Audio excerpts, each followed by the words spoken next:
Parks are the beauty spots of our cities.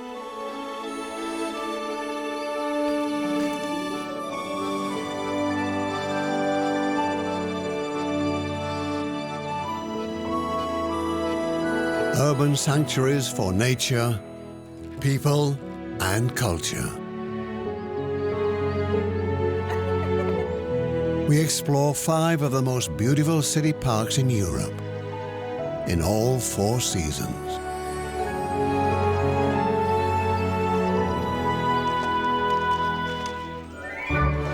Today, the Tuileries and the Jardin du Luxembourg in Paris.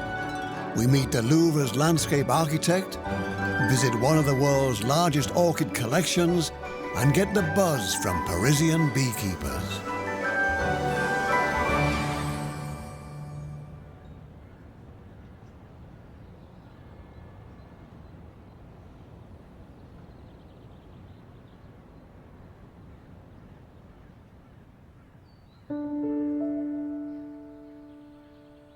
Early morning in Paris. The first arrondissement is one of the oldest districts of the French capital. Like a green island in the grey sea of houses lies the Jardin des Tuileries, one of the great urban parks of Paris. Located near the Louvre and the Seine, it's a classical example of French garden art, with statues, geometric shapes, and a symmetrical layout.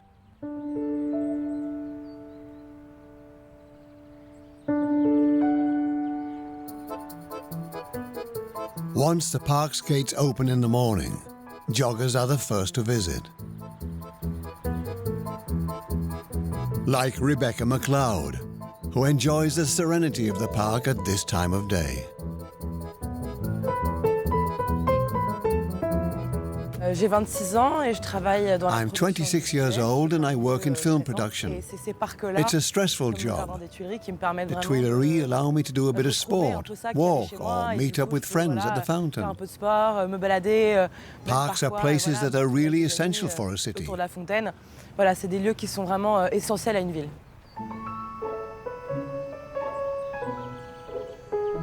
For Parisians, the Tuileries Garden is like a green oasis right in the center of their densely built-up city.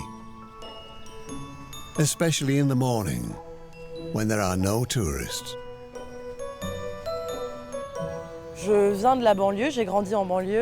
I grew up in the suburbs of Paris, in a detached house next to a forest. When I moved to the city, I sometimes felt cramped.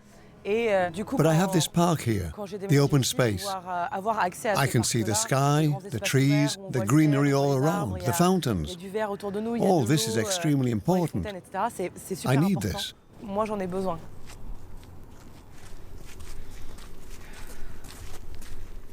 Vivre à Paris, c'est le stress. Life in Paris is stressful. That's why the parks are so important. The streets are narrow, but here you can be outdoors and breathe fresh air. I think that's incredibly important for calming down a bit.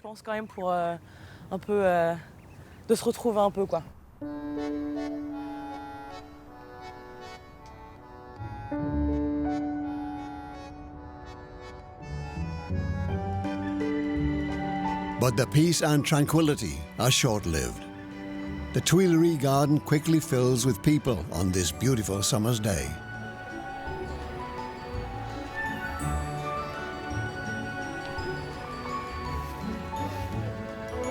André Lenotre was the landscape architect of Louis XIV. He was the inventor of the Baroque garden architecture that spread from France throughout Europe. The artificial landscapes he designed 350 years ago are still popular today. Even the city's birds are happy to find a little sanctuary here.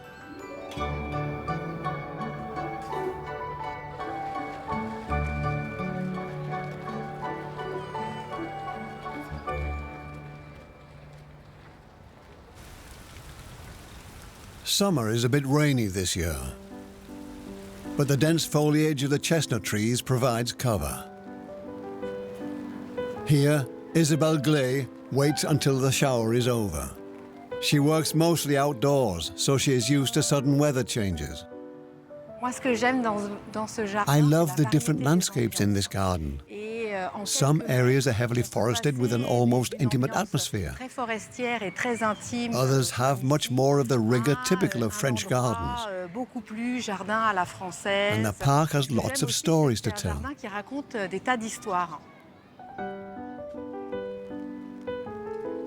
The Tuileries belong to the Louvre, and Isabelle is the museum's landscape architect. Like a painter, she works with colors and textures, but she also has to preserve the history and continually renew the park. Based on old designs, she keeps reinventing the Tuileries. Je pense que pour les Parisiens, c'est un grand parc. For the Parisians, this is a great park. It offers the best views in Paris. From the Louvre, you can see all the way to the Arc de Triomphe. The size of the park makes it very special. It's also a piece of nature, right here in the heart of Paris. Today, the gardeners replant some of the flower beds according to her plans.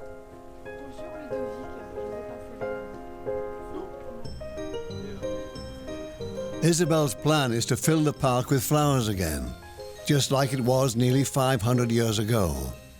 She experiments with various plant species to achieve a higher level of biodiversity. The aim of my work is to make this garden the most beautiful in the world.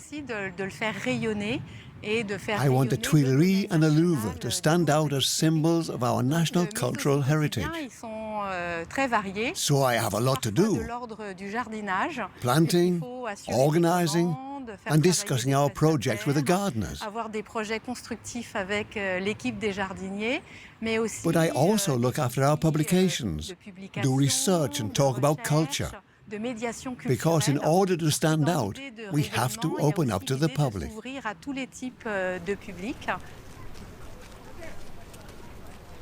The large open spaces and broad vistas were designed to give the French kings a sweeping view over their empire.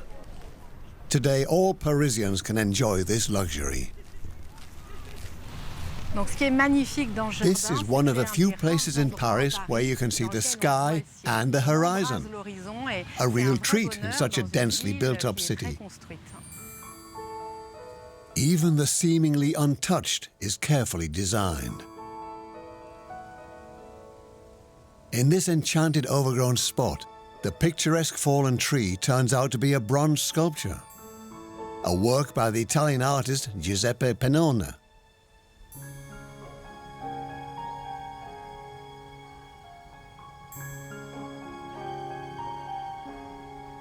Like many parks, the Tuileries Garden has been shaped by the history of the city that surrounds it.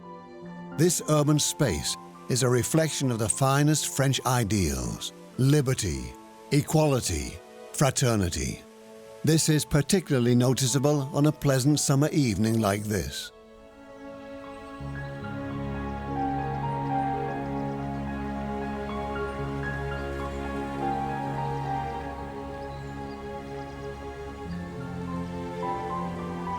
Only a stone's throw away from the Tuileries Garden, on the other side of the Seine, is another beauty spot, the Jardin du Luxembourg. It belongs to the palace of the same name, which houses the Senate, the upper house of the French Parliament.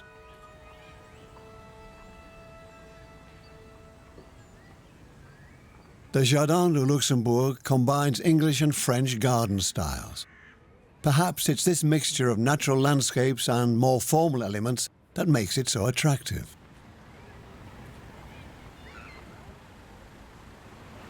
Living next to the park is certainly not cheap. Northeast of the Jardin du Luxembourg lies the Quartier Latin, an area favoured by academics, scholars and philosophers. When the sun is out, the park becomes their second home. Autumn in Paris, the most colourful season in the city's parks.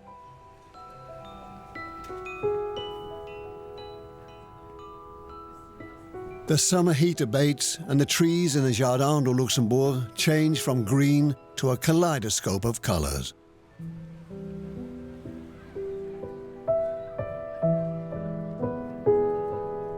The chairs in the Luco, as the park is affectionately known, can be used free of charge. They can be arranged every which way and have become cult objects, which are sold for large amounts of money.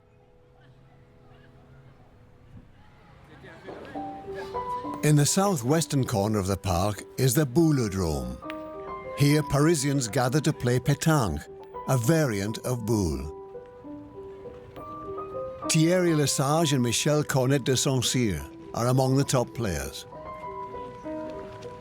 Au début, j'emmenais mes enfants. I used to come here with the kids because they wanted to ride the ponies, go to the playground, or ride the carousel.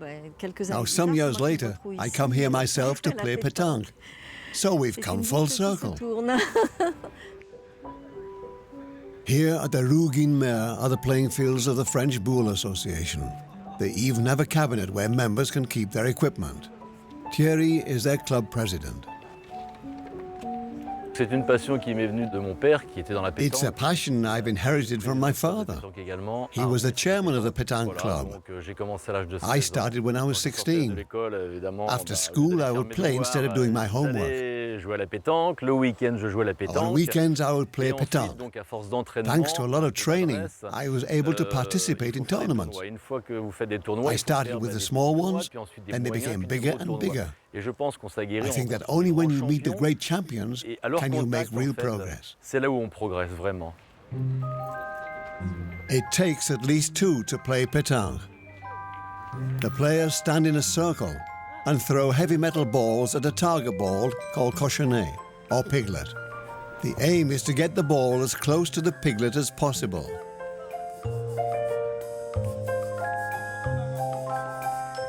C'est réussir à se concentrer, c'est une forme de You really do have to concentrate. Et surtout, Especially when a game is on a knife's edge, it's important not to lose your en nerve. fin de partie, le mental. Therefore, the great players are also mentally strong. Ont un grand mental parce qu'ils arrivent à gérer ce stress. They are able to manage their stress levels and don't start trembling at the crucial moment. Dans les moments importants.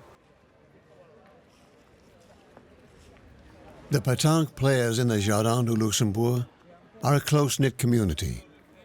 Many of them have been coming here for years. However, there's still room in the group for newbies. Michelle, for example, had been playing golf for many years before she took up pétanque. She soon got the hang of it. Effectivement, comme je suis une compétitrice, j'adore gagner. I'm a fighter. I love to win. In my first year, I won 2 French championships. Everybody was surprised. But hey, sometimes you just get lucky in life. I came in at the right time, in the right year. Le bonjour, la bonne année.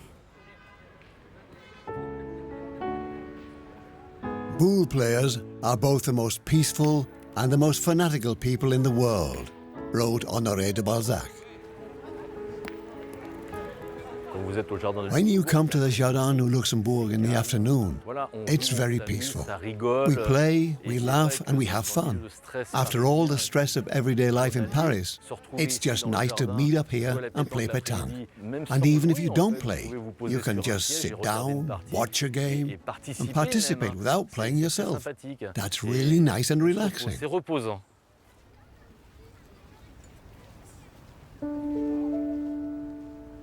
A Sunday in October.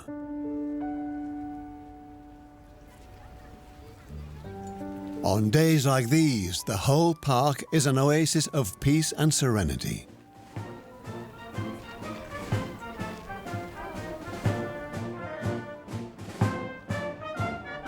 People listen to music at the bandstand near the main entrance on Boulevard Saint-Michel, stroll along the chestnut-lined alleys, or stop for a chat at one of the many crepe stands.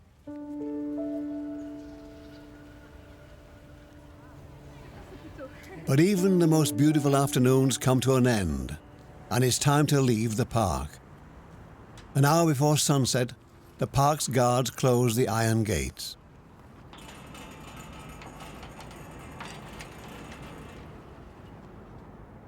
Then night sets in on the Rue Guenemer.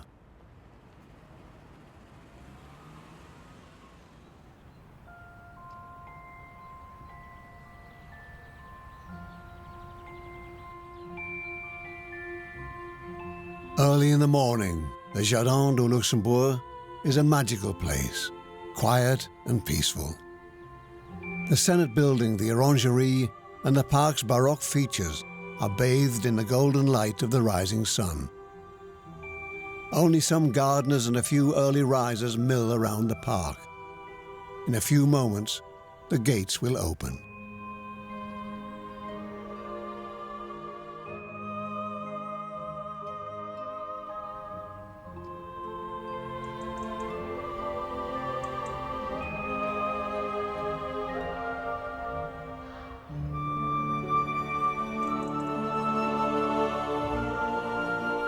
On the southern edge of the park, at the Rue Auguste Comte, is an area closed to the public, the orchards of the Jardin du Luxembourg. Here, centuries-old apple and pear varieties are planted, grown, and cultivated.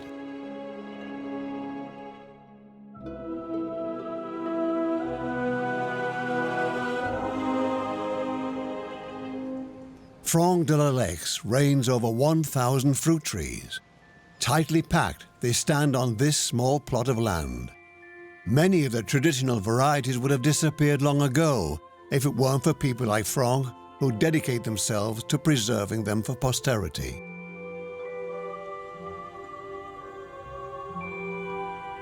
C'est important de les conserver dans le but d'avoir. It's important to preserve the biological heritage and C'est variety. ce qui constitue la biodiversité.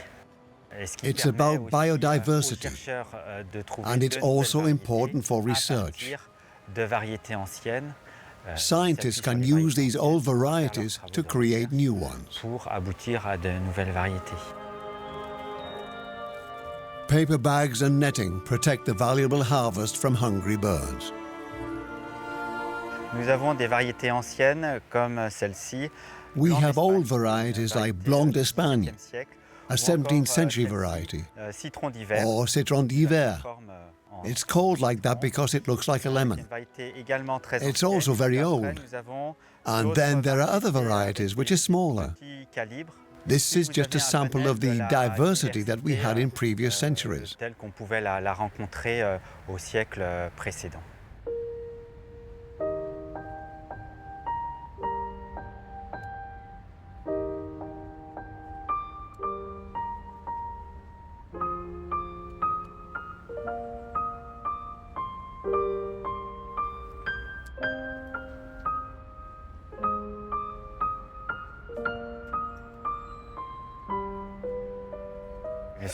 Of course, you have to love nature. It has its own rhythm that's defined by the seasons. It's definitely not the same as the rhythm of a computer program. No, you follow the rhythm of nature and work with it. It moves slowly but steadily.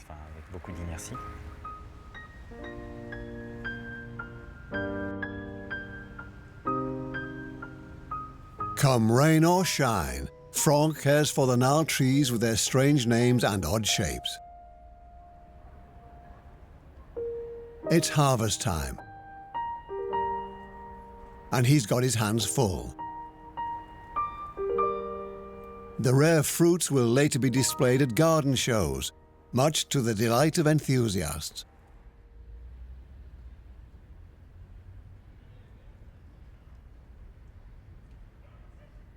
But why are the fruit trees shaped so oddly?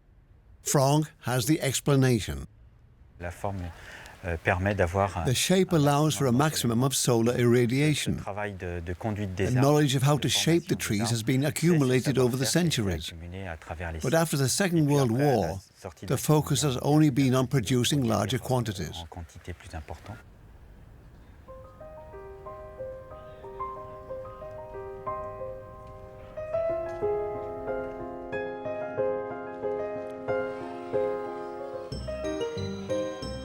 Joggers flock to the park to use the last rays of the autumn sun for a bit of outdoor activity.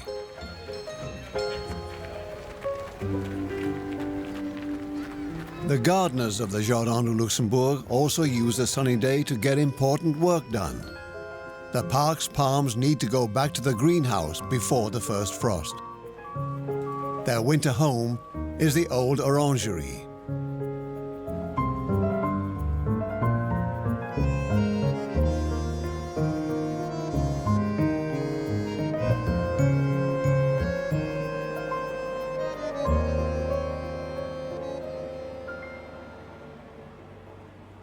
The warm days are coming to an end.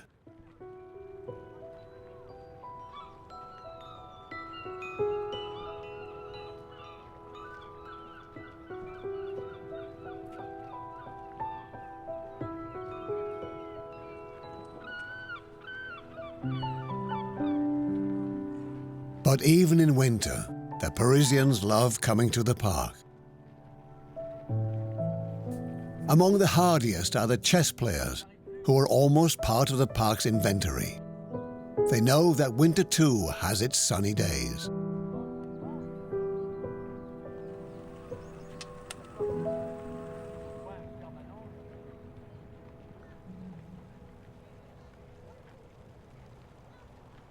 Winter is a good time to take a closer look at the park's main attraction, the Palais du Luxembourg.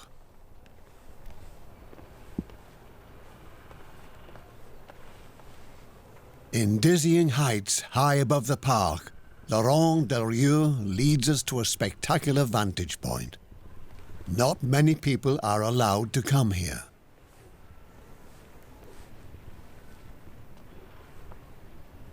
Le Jardin du Luxembourg The Jardin du Luxembourg is different from other parks simply because it's the most beautiful, if you ask me. The whole history of France is reflected in the Jardin du Luxembourg.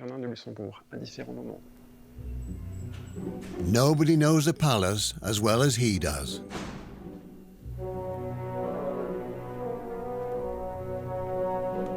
The spectacular display of grandeur and power in the great conference hall goes back to Napoleon III.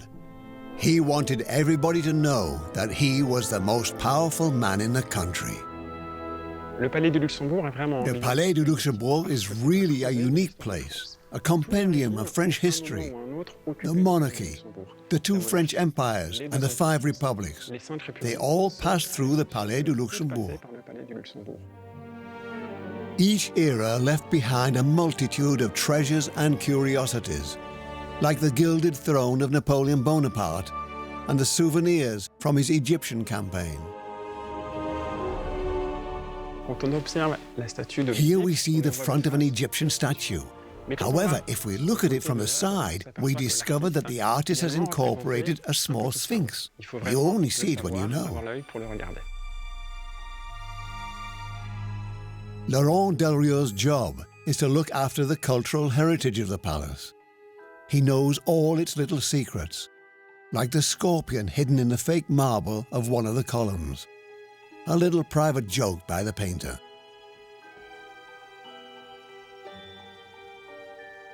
Or the swallow on the frieze of one of the corridors.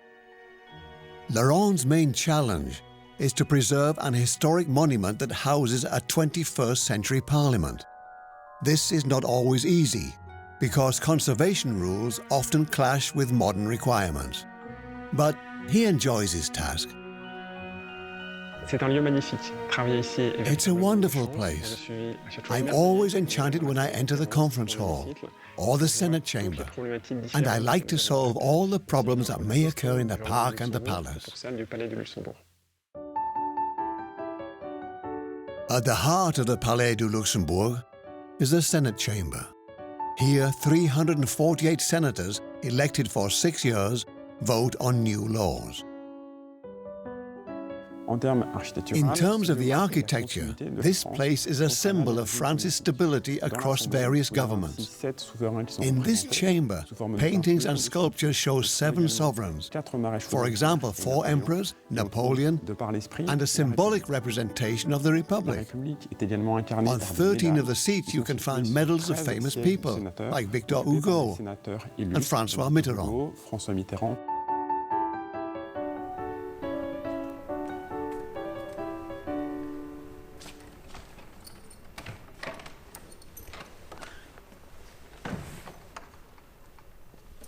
del Rieu shows us the 19th century chapel. For years it was used as an office, with the ornaments completely hidden behind plaster walls. Now it's gradually being restored to its original splendor. Le chantier de restauration des décors que nous allons The renovations here are exciting, but also complicated. We discovered cracks in the walls and the murals. We checked whether they are stable or moving. After a few months, we knew that they were stable, and we could continue the restoration work. But we will not return everything to its original state. The font, the altar, the organ, these are religious objects that will not be reinstalled because, above all, we're in a secular place where people work for the Senate of the Republic.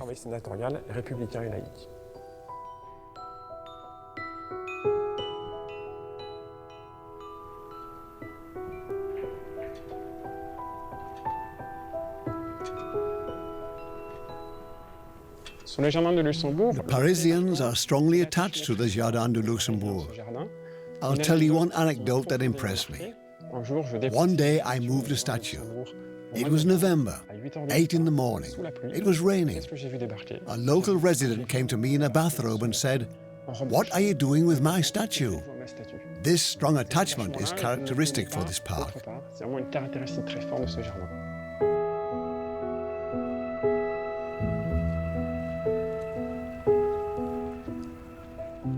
Most of the visitors who come here in winter live in the immediate vicinity, the 6th arrondissement. The Jardin du Luxembourg was once a royal park. More than 400 years ago, Catherine de' Medici, the Italian wife of Henry II, gave orders to lay out a palace garden. The Medici fountain reminds the park's visitors that it was this lady from Florence who helped create this urban oasis.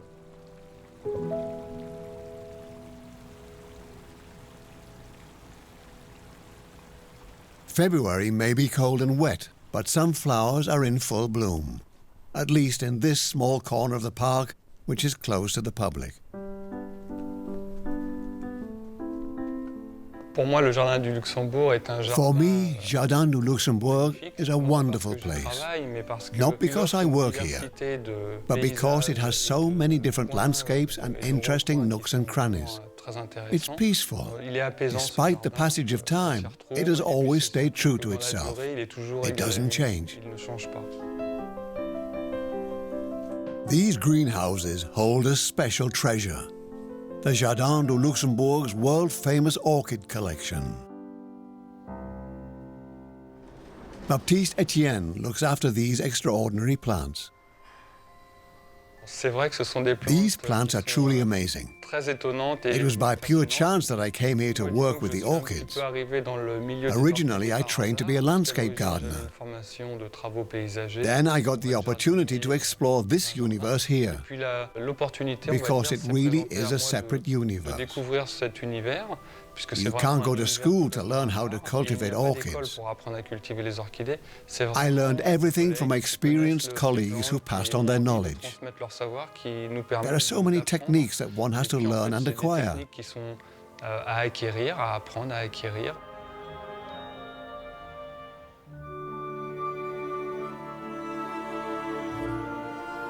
Baptiste's task is not only to water and weed the orchids, he is also hybridizing the plants to create new varieties.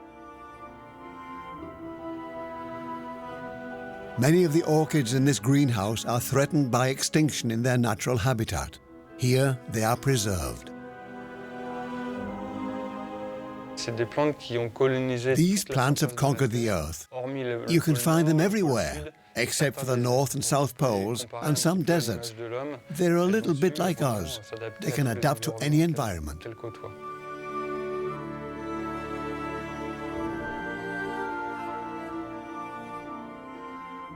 Therefore, each orchid variety needs different levels of temperature and humidity. The greenhouses simulate 7 different climate zones.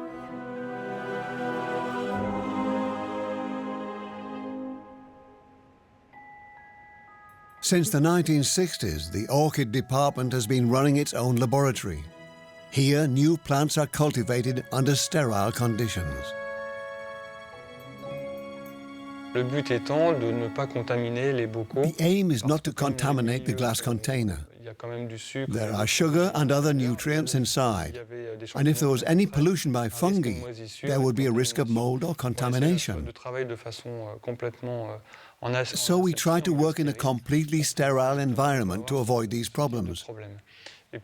After that, the glass containers are placed in temperature-controlled rooms. We provide about 12 hours of light per day in order to cultivate the plants.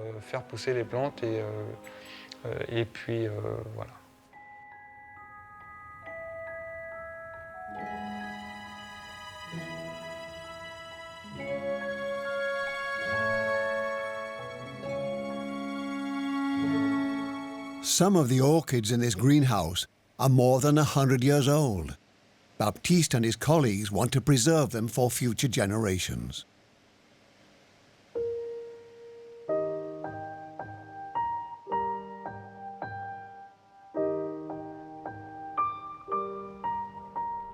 While the orchids blossom in the greenhouses, the wintry park is in hibernation.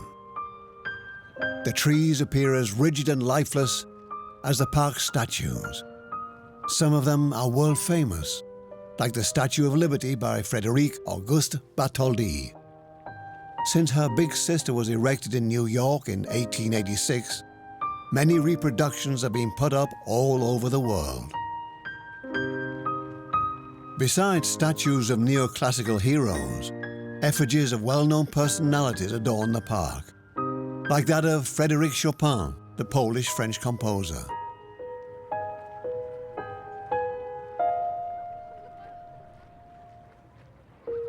Slowly but surely, the temperatures rise and the days get longer. Winter comes to an end and spring arrives.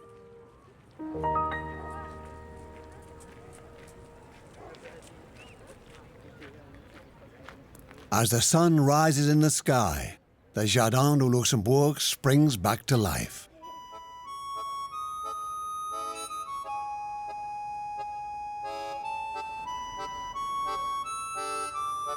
On a sunny Sunday afternoon like this, the Parisians jostle for the best seats. The crowd is also a representation of the city's eclectic mix of people, a cross-section of French society.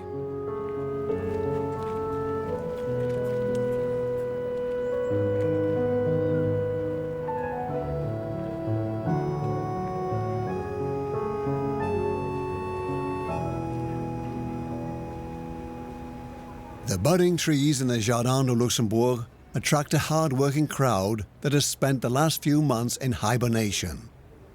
Bees. They find plenty of work in the park now and pollinate the plants with their buzzing assiduity.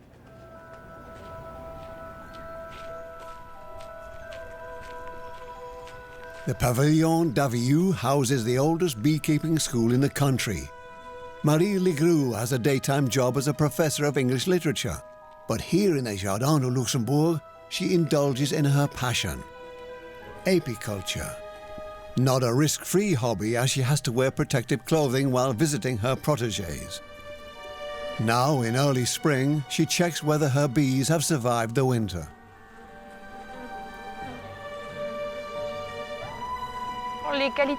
The main quality of a beekeeper is humility, because nature calls the shots.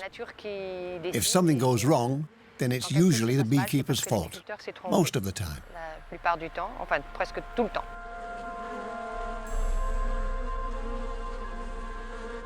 Before opening the hives, she burns some herbs.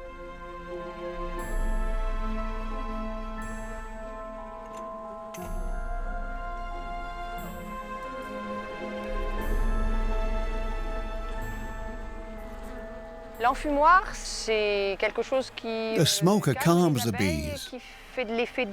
It makes them crawl down into the hive because it acts as a warning signal for possible intrusion.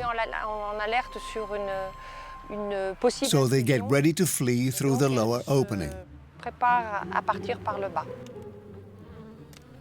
The first check in spring is always a tense moment, because diseases could have killed the colony during the winter months.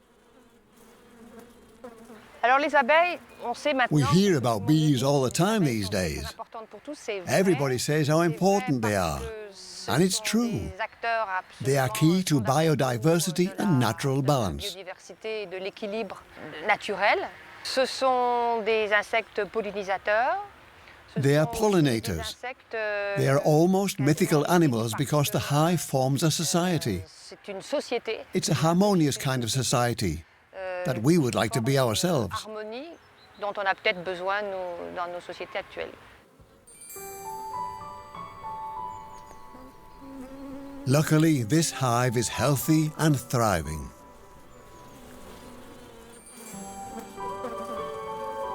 Ironically, bees often find better conditions in the city than in the countryside, where pesticides and monocultures threaten their survival. The queen is marked with a blue dot. She is also alive and well. In the afternoon, Marie is joined by her students, townies who want to become beekeepers. Donc les gens de la 13. You at number 13, do you have your smoker? Allez, un enfumoir, un esclave. Quand on ouvre une ruche après l'hiver, When you open a hive after the winter, you want to know if the colony is healthy, if the bees are doing well. It's a great moment of almost meditative concentration.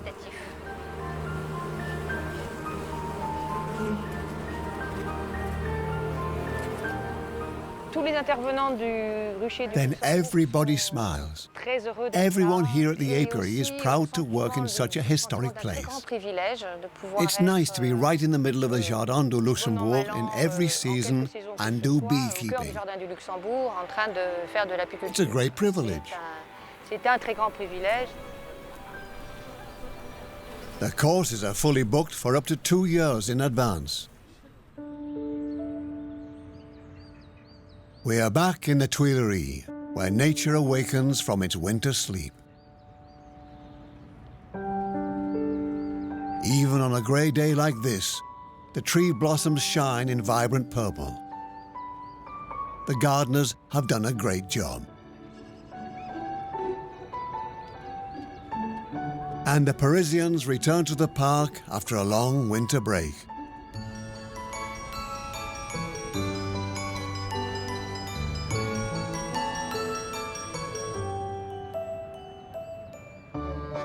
The name Tuileries is derived from the brick kilns that stood here before. The gritty, dusty walkways are reminders of the park's past.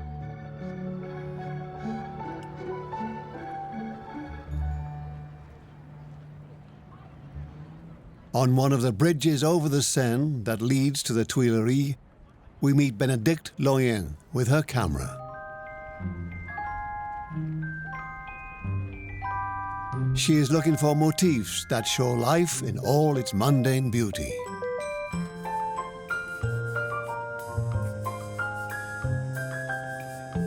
Bénédicte has appeared as an actress in films by Jean-Luc Godard and Éric Rohmer. Now she has turned to photography under the pseudonym Ben Loy.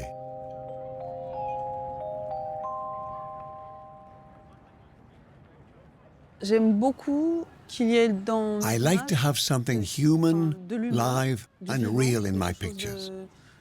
Yes, I like to photograph people and nature. Actually, everything that moves and lives. Ce qui frémit, ce qui vit.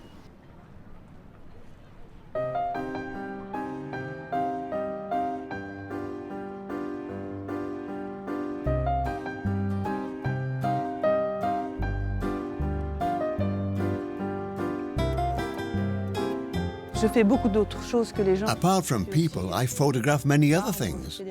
I take pictures of trees, light reflections, pigeons, clouds, all sorts of things. Je fais des choses, quoi.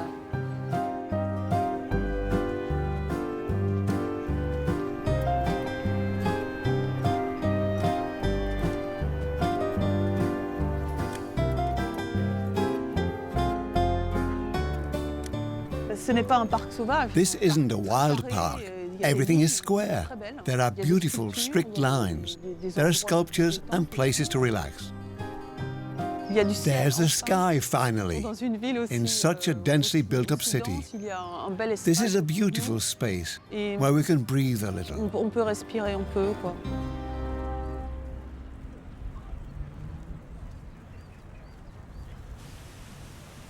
In times of digital photography, Benloy resorts to the magic of analog black and white film, because she wants to control the whole process, from loading the film to developing the prints.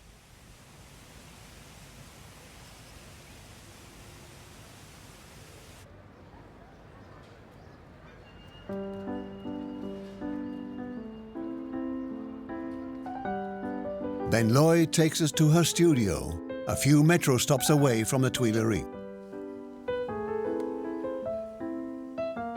J'apporte beaucoup en faisant les I tirages. put a lot of effort into making the prints. I learned a lot by doing them. C'est vrai que quand je développe, When I develop the images, I'm always a bit hesitant when I see the un result. petit peu hésitante, etc. Et I think that the work in the je pense que laboratory le travail improves de my images a laboratoire lot. optimise beaucoup l'image que je fais.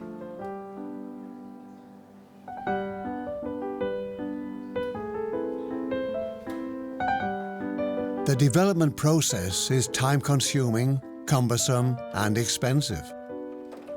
Yet Benloy has decided to work with film and paper and spends hours waiting in the darkness of the laboratory.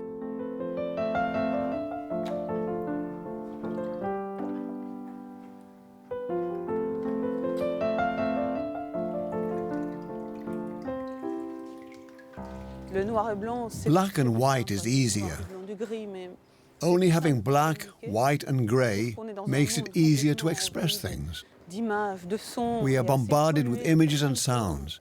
Our world is polluted by this abundance. But then showing somebody something as simple as a black and white photograph can perhaps trigger a stronger feeling in them. I believe that this focus transports what I want to express and communicate. And this is where our journey through the two famous parks in the heart of Paris comes to an end. A splendid city, made even more splendid by its two beauty spots, the Tuileries and the Jardin du Luxembourg.